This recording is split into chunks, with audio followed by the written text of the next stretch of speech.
Good morning, good afternoon, and good evening. Welcome around the globe to Kangen Water Radio, featuring the Kangen Water Health and Information International Call, where we consider, clarify, and often correct conventional wisdom around Kangen water technology and achievements. The science behind water types, uses, and benefits, the testing process, the maintenance and cleaning of the machine, and much, much more. We also explore a plethora of other topics as we teach, promote, and discuss the three-pronged approach to health and wellness: hydration, detoxification, and complete macro and micro nutrition. I'm family physician Dr. Lisa Battle Singletary, your virtual keto coach, and I'll be joined by my co-host and fearless leader, Mr. Terrence Hope, an Magic 6A distributor extraordinaire. And together, we bring you the best of both worlds. So, Mr. Hope, this is Mr. Hope and everybody. This is call number 409, and I'm starting a series about the immune system. And I wanted to start with this topic of inflammation. And so this is a sub-series within the series, because I'm going to do some calls on inflammation, the good, the bad, and the ugly. So today we're talking about inflammation and healing. So that's part of inflammation, the good. And you might wonder, well, isn't inflammation bad?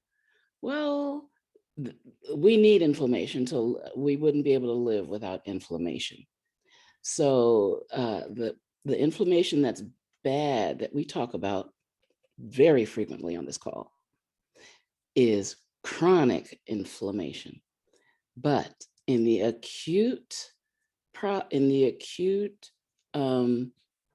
arena, when there's an invader or when there's an injury, we need inflammation to protect and to heal.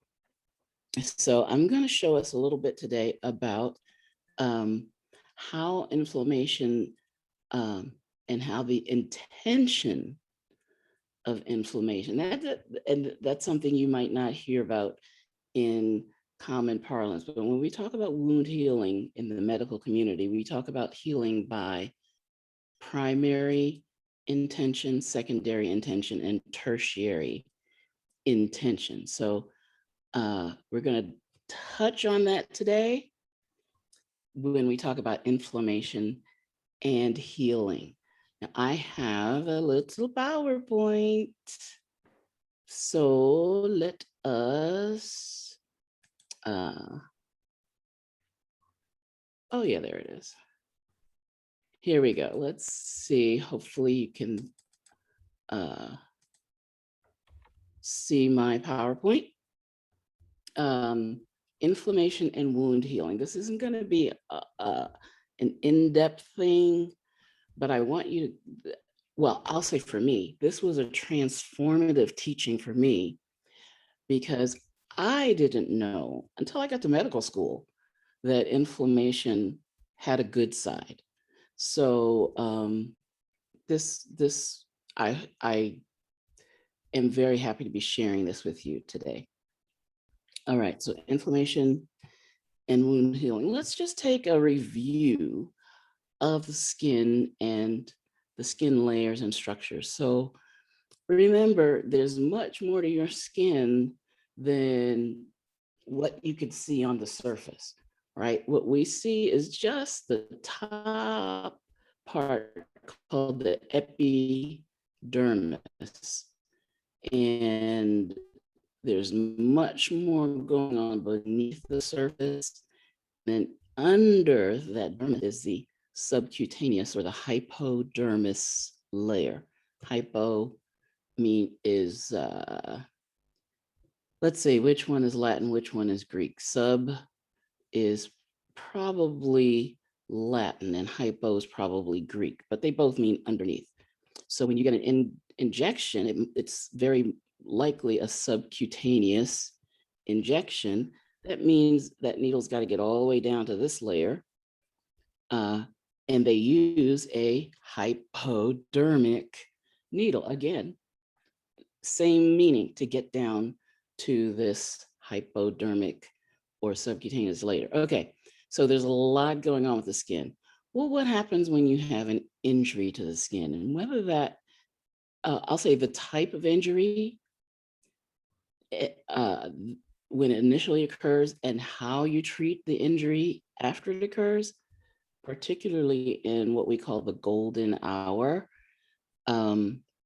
will really determine what that area is going to look like for years to come. So let's just take a look at the primary versus secondary intention, two types of wound healing. And this is exactly why we use sutures. So let's say you get a little cut, a paper cut. It doesn't have to be an extensive thing, but if you're going down like a surgical intervention, it doesn't matter how deep it is, the same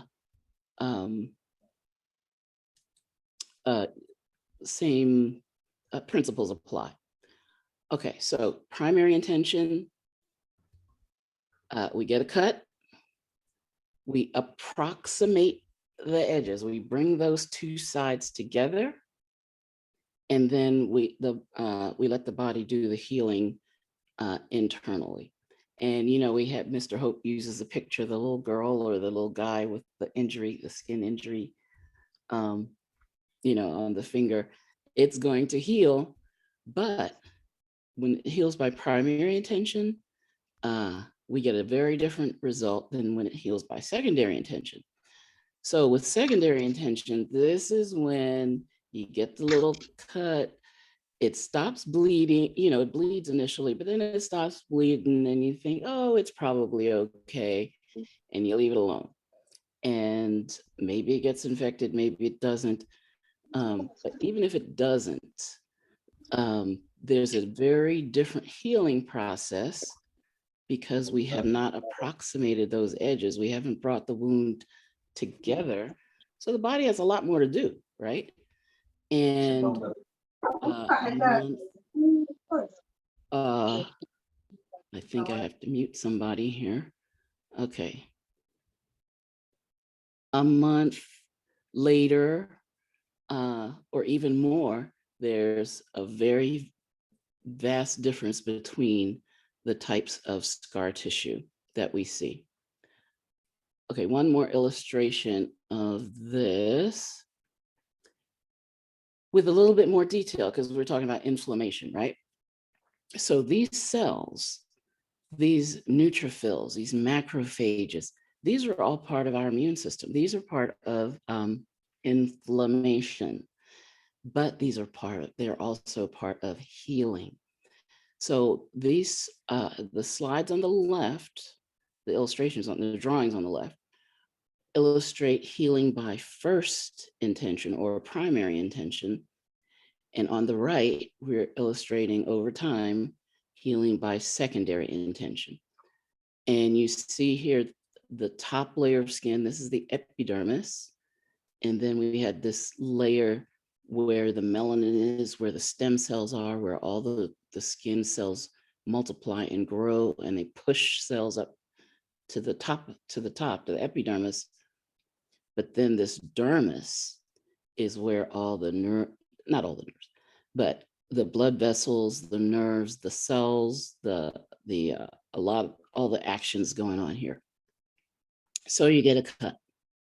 And by primary intention, you bring the edges together. Now, when we just use a butterfly bandage or something like that, it's not perfect.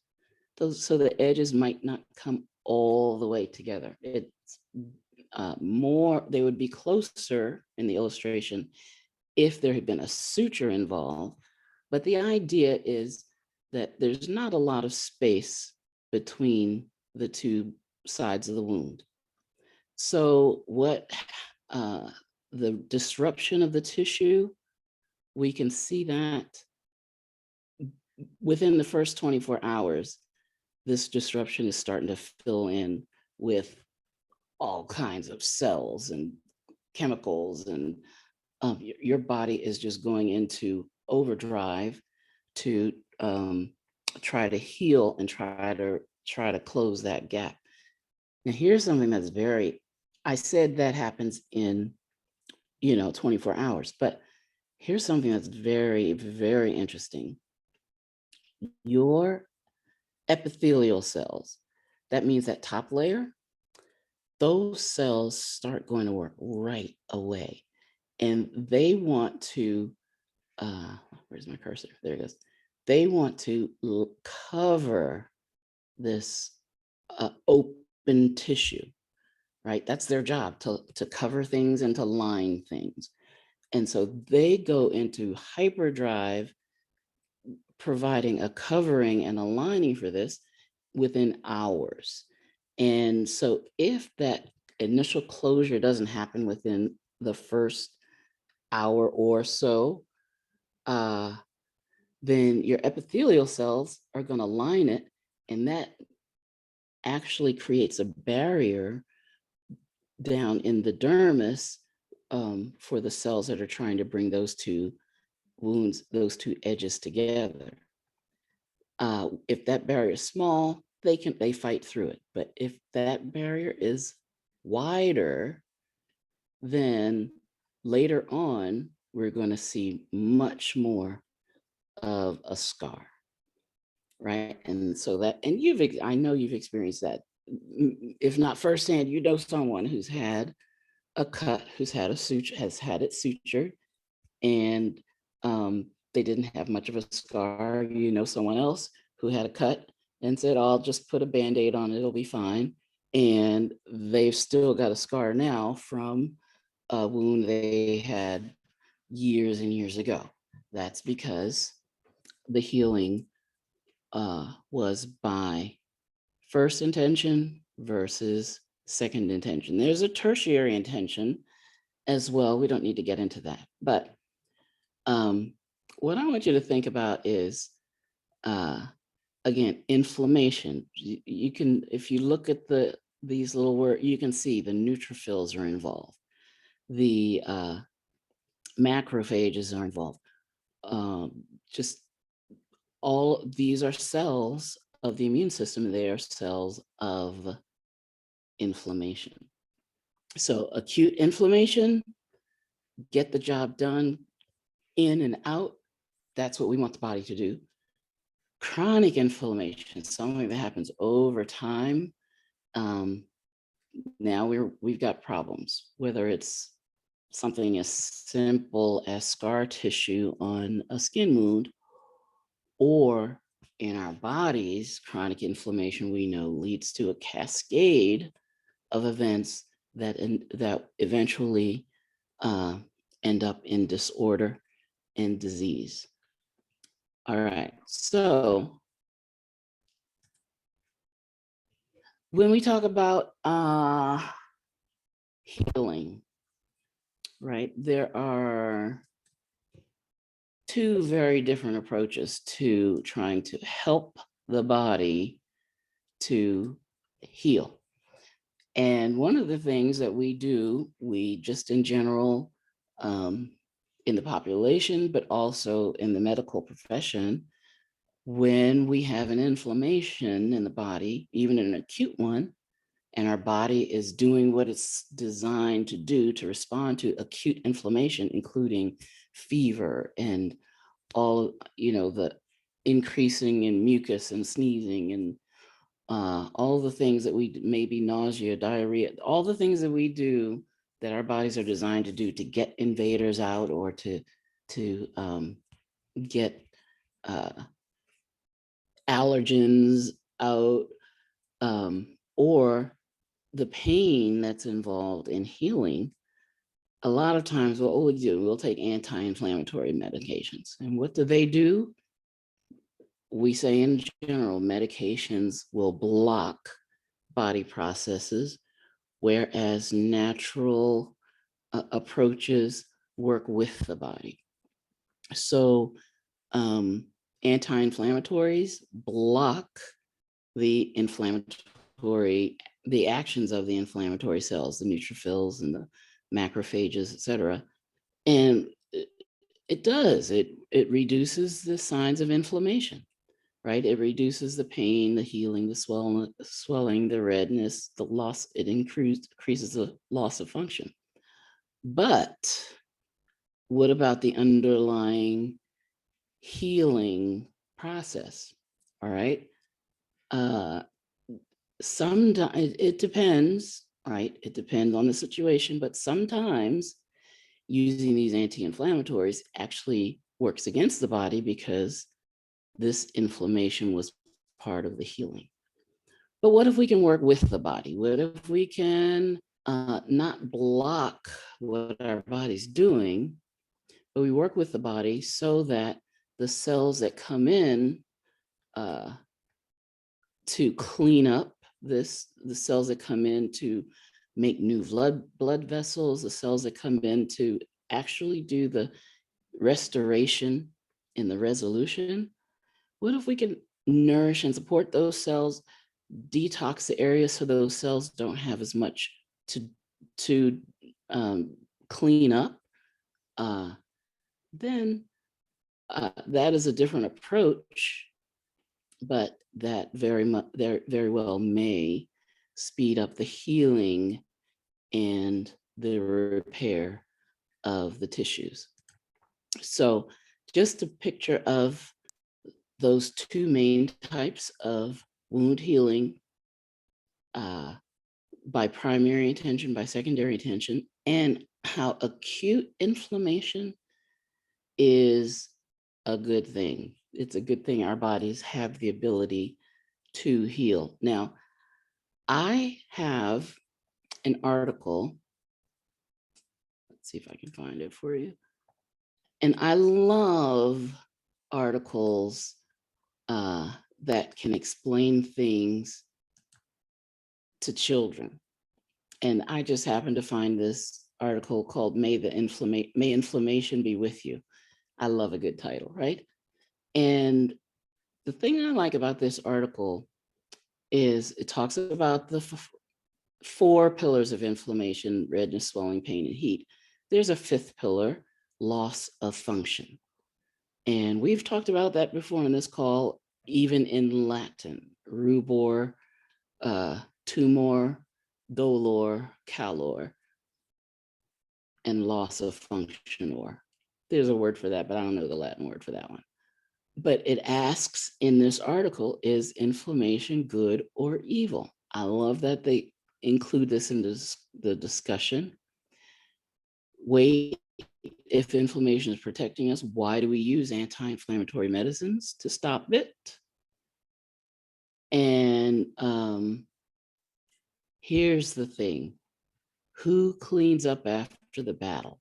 So we've used the metaphor of guarding the castle for inflammation, and all the different inflammatory cells are like different layers in the castle defense. And there's a battle going on. And there are cells, there are chemicals, there are blood vessels contracting or expanding. There are many elements that are brought to bear in this war of keeping the body safe. And after the battle, who cleans up? And that, I'm glad this article talks about that. So inflammation, the good, very important for healing. So just one more, I didn't make any pictures of this, but I want you to think about this, the example, and I've talked about this before.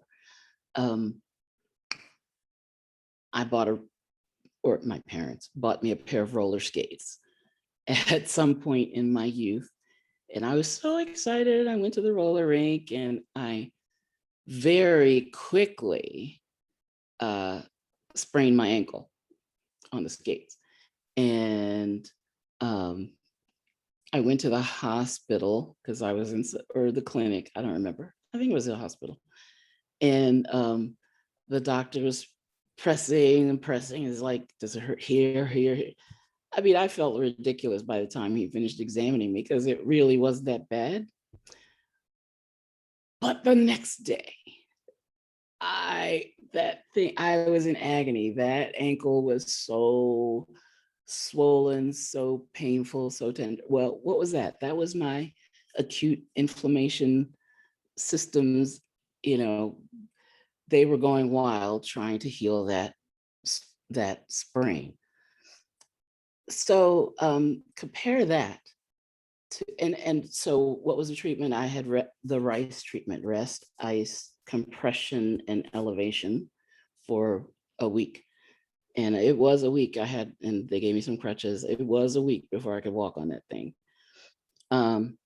As opposed to a professional athlete, you might have seen it happen on a basketball court or something. A guy sprains his ankle. What do? Right away, they spray it with freeze spray, or they chill it basically. They tape it. So they're doing all that. The rice, they're doing the ice chemically with the spray. They're doing the compression, but the compression that they do is much more intense. They're taping the ankle up. They're not just wrapping a little lace wrap around it. And they put the guy back into the game. And so what's the difference? They take measures to control the body's response, the body's inflammatory response. And we'll talk about positive, negative feedback systems at some point. But when the body is allowed to carry on inflammation beyond a finite period of time, then the reaction works against the body, even in the acute arena. So just thinking about that as far as if you compare that to our talk today, the athlete, they're dealing with his inflammation or her inflammation by primary intention. They're like taping it, freezing it, like, okay, they let the body do the healing, but they slow it down and they control it, as opposed to secondary intention where they just say, oh, take some crutches, stay off it, little ace wrap. The ice does help, but that's more of an afterthought than when they do that right on the court with the athlete. So primary intention is ideal, right? Okay. Well, who else do we have that's ideal in our lives? Our fearless leader, Mr. Terrence Hope, an Adject 6A distributor extraordinaire, health advocate, and health influencer to the stars and to the globe. Mr. Hope, are you with us today? Well, maybe a little bit. Just a little bit. Just a touch. Just a touch. Oh, I love and adore the presentation that you're giving.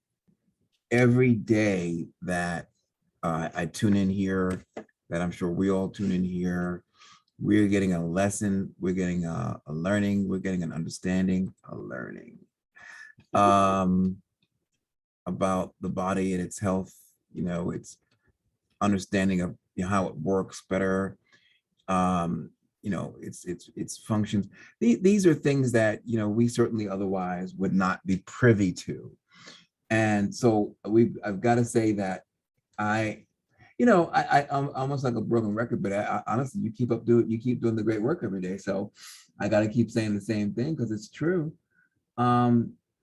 we are so, I'm sure, uh, fortunate is the word, to have you here doing this for us. I mean, what person with a medical, background takes the time to explain nutrition and to go into nice details about the body's function. We've been talking for years now on these calls about health benefits of nutrition, hydration, and detoxification, and the body heals itself. And but in these cases, we're going into uh, dramatic detail, with illustrations and how people understand them much more. You just went over the skin and how the skin it works and how it heals itself. Things that we take for granted all the time, that the body's self-healing on the skin surface, that the that when we look at how it's gonna leave a scar or not leave a scar, if there's a cut or a scratch, but for you to take the time to actually go into this kind of detail, that now we can see actually how it's happening, understanding it better, recognize maybe what we can do to promote healing when there is some sort of injury, making sure that the skin is as closed together as possible so that it would not leave a scar. It would not, give us, other problems, and it can heal best. And, some understanding the importance of going to that hospital if the gash is pretty big, because you do need to have it, sutured, which is now a new term I'm using more fluidly because you used it today. Get that closed up, so you can have a better healing factor. You're really understanding more things about inflammation, and there being good inflammation, because we always talk about anti-inflammatories and removing, toxicity, and giving us more insights that while there's a degree of inflammation that's actually good because it's actually part of the healing process. And, once you can actually, get the healing done, that next stage that can then, be a point at which the inflammation would certainly perhaps go down, the pain would be decreased or lessened, is another point. But to simply just take an anti-inflammatory, as you showed us today, can have an issue where you slow down that healing process, and people won't necessarily get fully what they need. So really great details, Dr. Singletary, really great addition to our understanding, to those things we need for our health benefits. And I applaud you, and I'm sure everyone on the call does as well, and is very, very thankful. So once again, thank you again, Dr. Singletary. Thanks, Mr. Hope. Could I just add something to my presentation? And Oh, please do. maybe you will expound upon it if you have the time, but that was a picture also, I believe, of why we find the 11.5, soaking an arthritic joint or soaking a painful joint with the 11 point, or wrapping it with a cloth soaked in 11.5, Pray tell. to be to be relieving of the pain, because it's anti-inflammatory. It helps to detox the area. And you saw all those cells that were clamoring to be part of the process. And one cell can recruit 100 by releasing these chemicals and saying, y'all come over here, we need help, boom, boom, boom. And that's part of the beauty, that it can address problems quickly, the immune system, but that's part of the problem too, because if that's not contained somehow, I likened it to I thought about a coal furnace in a locomotive, Mm, right? And you put in the coal, and the heat goes up, mm, but the train goes faster, mm, and there's just no limit. You just keep putting in the coal, and there's more heat, more train. The train goes faster, faster, faster, faster, faster, until the coal runs out. Right? mm. There's no way to put those brakes on, um, until that coal runs out. But maybe if you could figure out a way to put on the brakes, and that's the cooling, that's the compression, that's the um, that primary intention, that's the suture. That's helping to put the brakes on the inflammation as well, because the body, the story is so much more. I have to force myself not to Mm. be too geeky about it, but hopefully to bring some understanding that that's why something as simple as water, quote unquote, um, could have such a powerful effect. And I'm going to ask you a little more about the 11.5 in a moment, if I can. But something as simple as water, I think we discount water too quickly as a human race. Someone will say, "Oh, I was advised." Oh my God, are you still there? Yes, Okay. Someone said, "Oh, I was advised to uh, I am here. drink You are water." here, but Uh, soon you will not be here. yes, yes, yes, yes, yes. So someone will say, I was advised to drink water to help me with my particular health issue. And the person will say, well, they told me to drink water. I mean, just water? Really? And people play down the importance of water. They really don't understand, and maybe because, it's too readily available worldwide. It's such the most common substance that it can't possibly be the answer to any kind of health problem. It can't, clearly that can't be what resolves, but water is everywhere. It rains, it snows, hold on a second, Dr. Secretary. It rains, it snows, there's ice, there's we swim in it. It's just water. It is everywhere for a reason. It is everywhere because it is the core of life itself. So when someone says to a person, well, you got to drink better with more water, eh, we have to retune ourselves. Um, who was that? Nathan, was it in the Bible, was told to jump himself into the Jordan River. Apparently it was very dirty. He didn't want to go in there, but 7 times and his leprosy was going to go away. It's like just doing that 7 times. Well, there's a reason why water. So all of the aspects of the body, all the cells of the body, all the organs of the interstitial levels, everything goes on with water. You might not have food for a while, but if you don't have water, you will certainly one will certainly meet their demise sooner, quicker. And so to get past for everyone out there, yeah, it's water, and it's the source of life, and you have to have it. And if you don't, you will have problems. You want to say something about Singleton? Yes. I was, you reminded me, one of the first, if not, I think it was the first time that I dared Oh to no. use an alternative method in the medical clinic Mm, was I knew I had a lady that was coming that suffered with congestive heart failure, mm, and she had edema of her legs mm. and Edema is swelling. okay.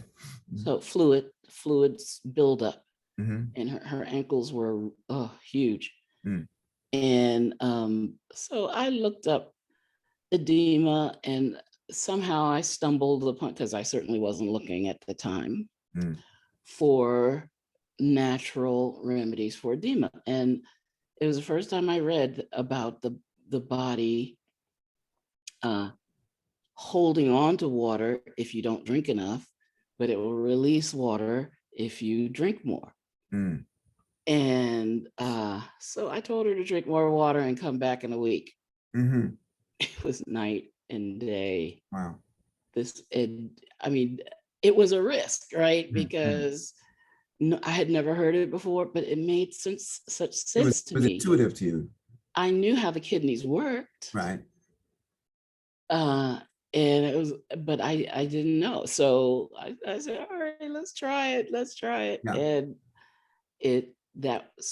what you're saying about the power of something as, I'm saying in quotes, as simple as water, Right.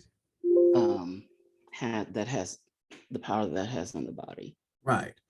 And how often we write that off as an important. And And your story reminds me of a chiropractor story that I have, where years ago my back just locked up on a Sunday morning. I could not get out of bed. I was actually lying on the couch. I couldn't get off the couch. I got myself to the floor. Couldn't get up. Had to call a neighbor to come get me. I called my chiropractor desperate. Oh, Dr. Anderson, I can't get up. I can't walk. I can't do anything. Oh, and I know it's Sunday, but I need your help. She's like, Terrence. Yeah, I know. I don't like when people call my name like that. So condescending. Terrence. Now, Terrence, when was the last time you had some water? I said, water? Oh, I don't know. I don't know. Maybe yesterday, a couple days ago. I don't know. Terrence, if you don't drink enough water, the vertebrae, the disc in the vertebrae require water so they can fill up and create the cushion. And if there's no water in those areas, then your back will lock up, Terrence, and it won't work. So it's Sunday. Terrence, go drink some water. Water? That's it. So I drank whatever water I had available. And lo and behold, I guess within the hour, it was like the Tin Man getting oil in his joints. I could walk again. So, and get up and move around. My back didn't hurt anymore. I was like, wow, water. Who would have thought? So it's always not about that pill. We've been pushed pills for so many years now. The concept of being healthy is always associated with some sort of tablet, some sort of pill, some sort of shot, some sort of something, when it's really just the lifestyle of your food and drink. That is the core of your health. so you mentioned the fact that we can go longer without Uh-oh. water. I started I mean, something. without food than without water. Yes.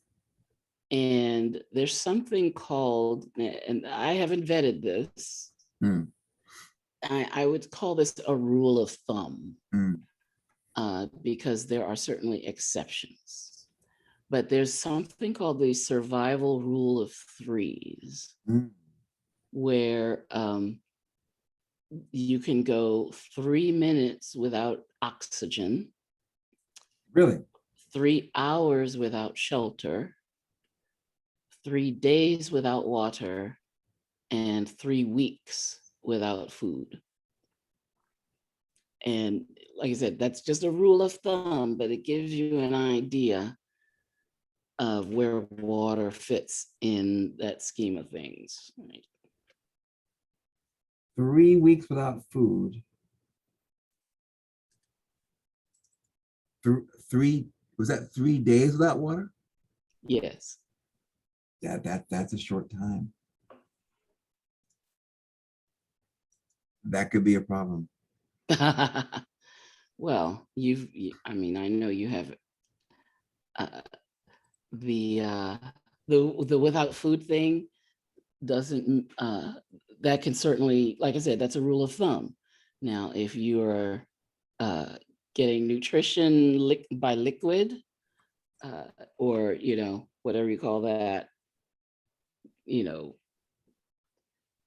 prolonged fasts can be there are many people who've done prolonged fasts, and some successful, some not. But Yeah. just as a rule of thumb, that gives you an idea of the needs of the body and how important it is to replenish. There's that, which then leads me right into my discussion about, guess what? Wop, wop, water. And so what is it all about? So For everyone who comes to our call every Wednesday and of course on Saturdays, we remind everyone that we are here talking about as well Kangen water and Kangen water machines. What's our mottos? Change your water, change your life. And so here we go. We remind people that Kangen water is electrolyzed reduced water produced in a process known as electrolysis. And electrolysis is a process where electricity comes in contact with water. So I've highlighted the terms I've used so often on our call: electrolyzed, electrolysis, electricity. So anytime you think about Kangen water, you should think about electricity, this concept and its processing. So Kangen water is an electrolyzed reduced water produced in a process known as electrolysis, where electricity comes in contact with water. Yeah. And so this is one of our Kangen water machines, the SD501. There are some diagrams that I'm showing on our website where you can actually click on and see the usage of the machines: 8.5, 9.0, 9.5. This is the Kangen 8 machine, very popular worldwide. 8 plates on the electrical circuit, universal power supply system, wonderful unit.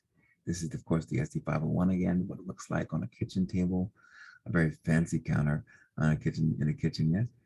This is the Platinum SD501. It is our more metallic looking one. People like that for its aesthetic purposes. And once again, our Kangen water is electrolyzed reduced water. Yeah. There are many references online where you can go to look up and understand what electrolyzed reduced water is and what its benefits are in the body. When we talk about the benefits of Kangen water, we avoid really mentioning Kangen water itself. Why? Because Kangen water is the brand name. And what you want to know is the actual function. And you'll get that in understanding the science and its health benefits thereby. And you'll understand that through the use of the proper term: electrolyzed reduced water. So what is electrolyzed reduced water? Electrolyzed reduced water is a water that's produced in a process where electricity, cacao, comes in contact with water. Yeah. So here's our H2O water molecule. Here's our electricity, kapow, kachao, kalau. And we're going to divide that water into 2 segments where H2O divides into OH negative and H plus. This is called an hydroxide ion. This is called hydrogen ion. So we're going to hit water with electricity. It's going to divide into 2 segments. You're going to get a large volume of these OH negative molecules. They are alkaline in pH. And you're going to see how they bond with other molecules within the water or bond with water itself. It's a bit of a restructuring that's occurring. But you're also getting through this process of electrolysis additional molecules, ions that are bonding that have an antioxidant effect. There's an article here. Where did I get this from? Science Direct publication, Trends in Food Science and Technology. It goes over the various antioxidants that are produced, the molecular structures that are produced that give an electrolyzed reduced water, here known as ERW, an antioxidant effect. You can look at that on your own. What we're looking at is the antioxidant effect or oxidizing effect of liquid substances. Kangen water is known to have an antioxidant effect. We have a meter known as an ORP meter that measures the negative or positive charge of a liquid substance in millivolts. If it has a very high negative number, it's known to be antioxidant. That's what Kangen water is. You see green tea is also on this list. Vitamin C is here too, which reminds me to take some vitamin C today. On the other side of the spectrum is the more oxidizing substances, those things that cause you to hold toxins or build in toxicity. Here we have things like soda beverages, tap water, which is highly chemically contaminated throughout the United States and most countries in the world. There is reverse osmosis water, known as RO, distilled water. All of those are in the positive range, yeah? So you want to have a water in the negative range. You want something that's antioxidant, whether a nutrient or in water, and ours, Kangen water, provides that antioxidant effect. Your body is mostly water, as Dr. Singletary and I have been saying today on the call, and you want to make sure you've got a kind of water that's more antioxidant. You want to make sure you're hydrating properly and got the ability to detox so your body can stay at pH balance and stay healthy. Your body can become toxic like a fish tank can. You want to purge and filter out those toxins. Having some that's antioxidant can do that. Having a bad diet, like, I'll call them by name. So what? McDonald's, we're not even sure that's even food. All that junk food that we eat, oftentimes I would say y'all eat, but I get it in rarely. Yeah, pay for it too. Um, the soda beverages we're drinking, really highly toxic on the system. Um, causes kind of different kind of conditions in the body that are unfavorable. Um, Soda drinks, uh, largely popular around the world, causing high toxic problems and pH imbalances that cause health issues. They may not say it as a manufacturer, but of course they're trying to sell you a product. I'm going to tell it like it is. I'm going to tell it on the mountaintop. So remember that there are different pH ranges in different organs in the body. Some organs have more acidic pH, like for example, the stomach that can sit where is that stomach? The 1.5 to 4.0. Yeah. We can have things like the small intestines and large intestines sitting more in the acidic ranges. We can have other organs like the bloodstream in a more alkaline range. Saliva can go from apparently a more acidic range to a more alkaline range. Recognize that all the organs in the body are not alkaline. Some of them are acidic and have to be so to be healthy. Some of them are alkaline and have to be so to be healthy. The body is self-regulating in maintaining its pH so the body can stay healthy on its own. It does not require you to eat something alkaline or drink something alkaline to do that. Kangen water, in fact, is not an alkaline water. It is not alkalizing you. There's an alkaline pH on the unit that gives us a measuring tool to use to understand the volume of antioxidant molecules in the water at a time, so we know how strong the detox is going to be. But the body has to be at different pH levels, and it is self-regulating in that ability. So the body is self-regulating its pH, and will do it on its own. Don't worry about having to eat alkaline foods. Not necessary. The body can use acidic foods and alkaline foods.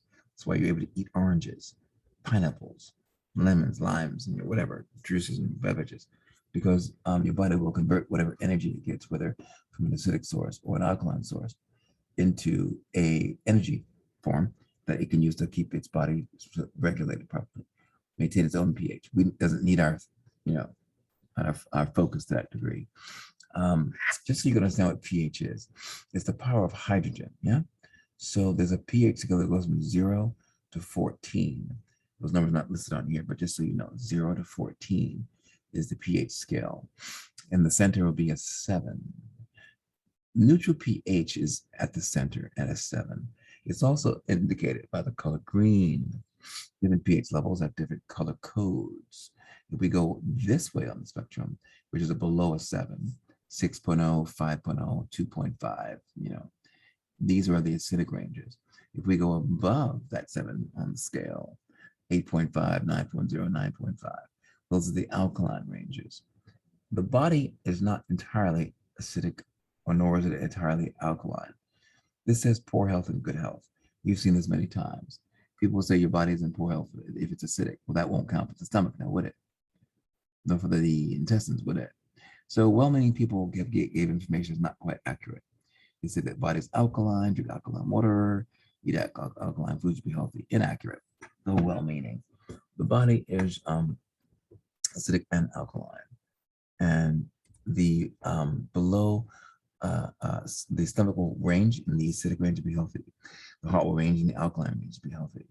So be careful of these types of diagrams that talk about poor health and good health. Your body is healthy in both spectrums, depending on the organ where the body has to maintain the pH for that healthy range. Stomach is acidic, the heart is alkaline, your body is both alkaline and acidic, and both constitute good health. Alkaline and high pH. So just a reminder, electricity leads to an antioxidant effect. Adding minerals and water will make it alkaline but not healthy. There are different types of waters on the market these days that are alkaline. They're adding alkalinity to filters. They're adding alkaline minerals to water bottles. Alkaline minerals like calcium are alkaline. You put it in water to make the water alkaline because it's treated with the calcium you put in there. Doesn't mean that the water is suddenly antioxidant.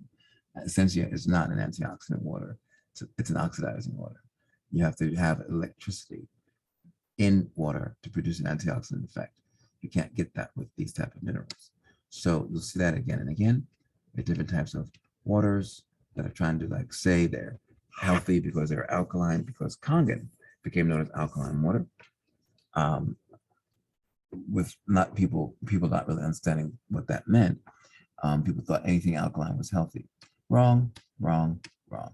So the body is self-healing. The animals in the wild are always healthy. They don't experience any of the health problems that the humans do. They don't go through cancers and the rate the humans do.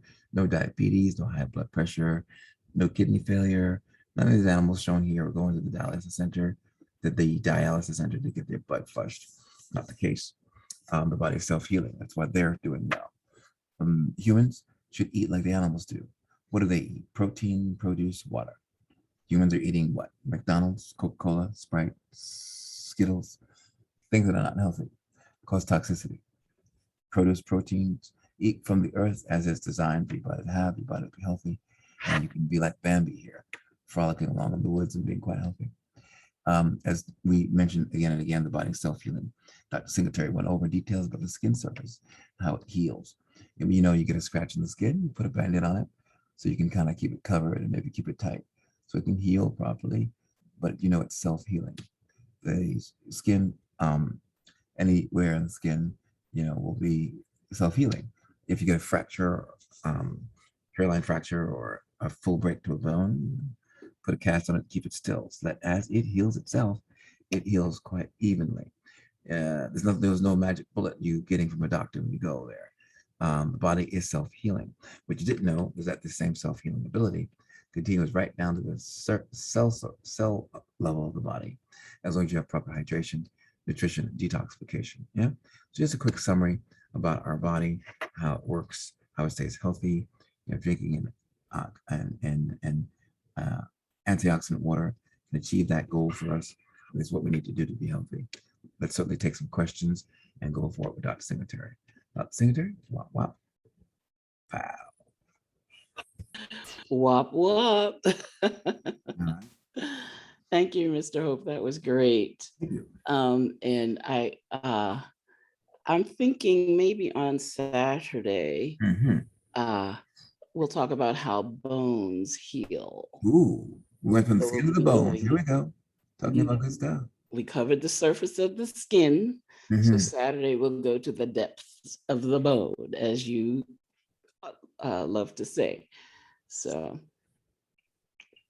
that'll be our topic. So yes, everyone, we have a few minutes to answer questions. We'll keep an eye on the chat. You can type your questions into the chat, or you can raise your hands, and we'll see that, call on you. But Vernita is raising her hand. I see you. So let me ask you to unmute. Vernita, good morning. Okay, welcome. I got it.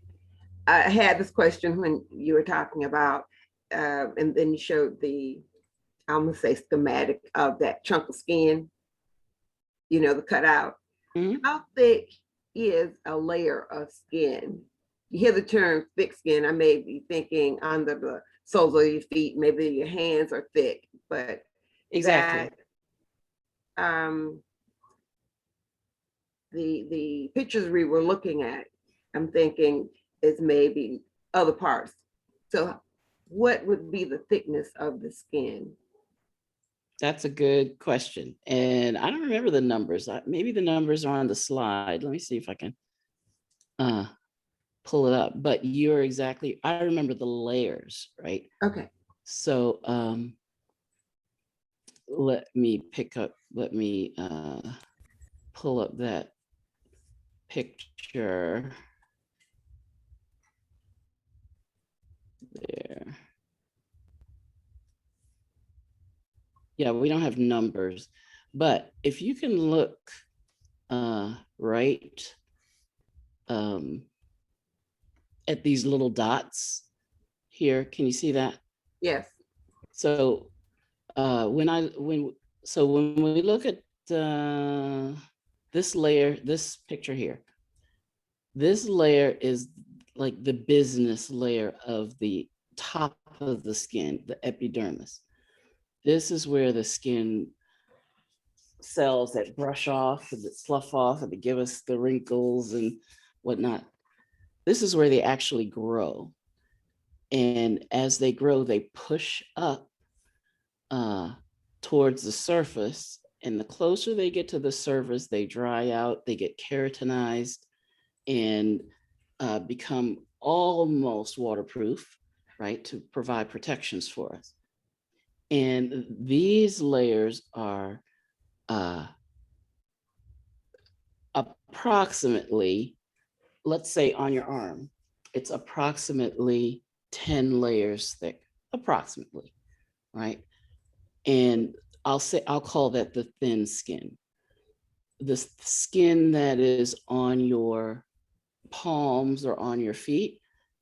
So what would be 10, it's very thin, right? But the skin that's on your feet, this top layer here, you see there are layers and layers and layers, but we've lost the shape. They don't look the same. They don't have the same plumpness as these cells do down here. They get dried out, and here they're getting keratinized. So they're getting this protein. Well, the skin in the thick skin areas on the soles of the feet and on the palms of our hands, this top layer is much thicker. I can find numbers for you, but this is where the difference is. This thickness here, maybe a millimeter here on the thin side, and several millimeters on the thick side, but dramatically more underneath of that epidermis. Okay, that's fine. I'm thinking whenever you showed this again, the subcutaneous layer is where injections go. Down here, that's right. Where the fatty, yeah. So in my childlike mind, I'm thinking, all right, a needle will have to be huge. But if you think about the size of the needle and it has to get to that subcutaneous layer, Mm-hmm. It's not very, very thick. I was just. It mostly has to be long enough to get there, right? Okay. It doesn't have to be wide. So it depends on what you're pushing in, how thick the substance you're trying to push in, if you're pushing it in. But let me see. What are you thinking of? What's sparking your brain there? Well, just when you said injections and the vaccines, but then now I'm thinking the people that go to get the collagen injections, I'm thinking those are tiny, tiny needles. But then just curious, but now when you said about wrapping an injury, like say the sports people, is that harmful to slow down that process? Oh, no.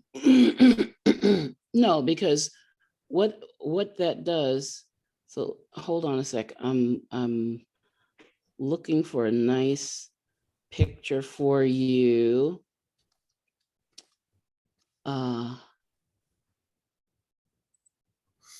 Maybe I could pull this up.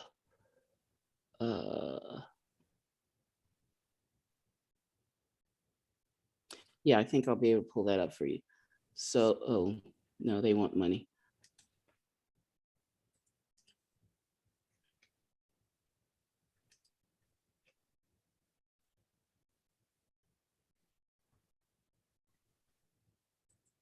Just give me a sec here.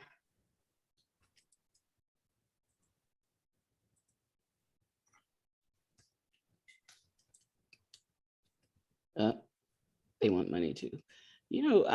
People want money for all these nice pictures. So I'm just gonna pull up the search. Okay, so I just searched subcutaneous injection, I think. And you can search anything on Google. And Okay. I'll do it. right, but I brought up subcutaneous injection versus intramuscular injection. Okay, so there are many different types of injections. Can you see my screen? Yes. Okay. Now, when you get a PPD, which is the TB test, Yes.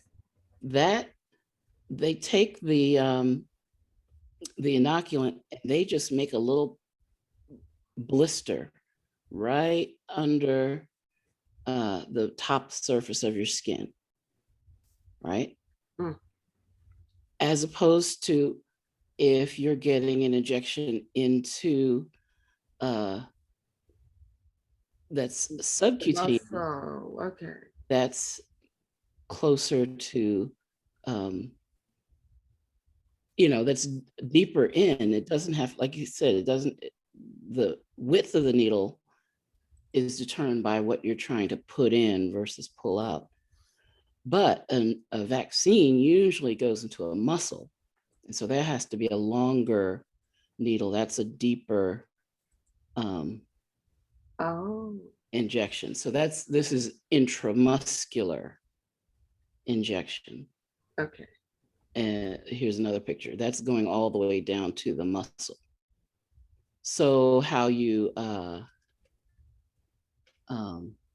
it takes some skill and it makes a huge difference whether you're doing just a little bleb,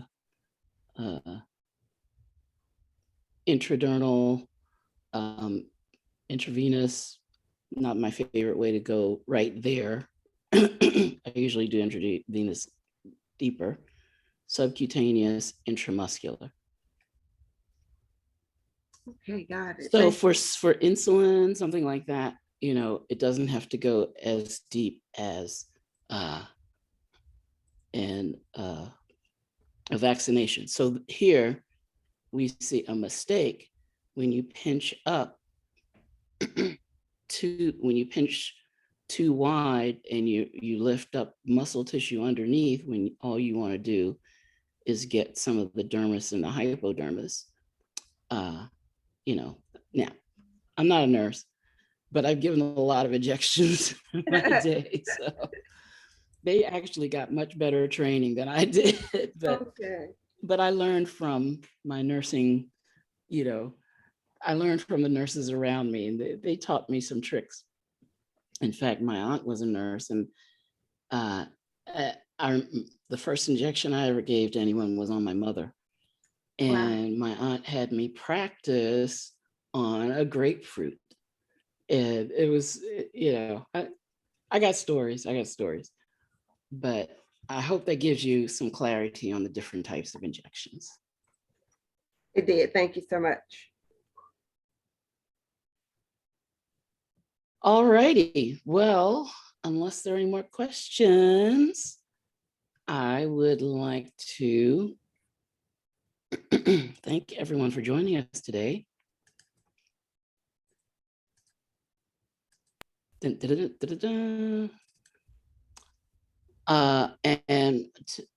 We will be here. Okay, so for today's replay, look for it a little bit later on YouTube on the Kangen Water Radio channel. And I will include in the description box the article that I showed you, as well as the PowerPoint that I made today. So you'll be able to have all of the resources from this call. And also, if you look individually, the previous calls, every call that we have on YouTube has our call resources.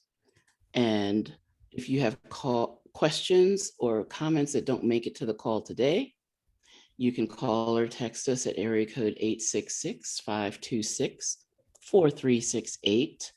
That's US toll free, 866-526-4368. You can email us at kwnation7@gmail.com. That's KWNation, the number 7 @gmail.com. And we have our websites around the globe.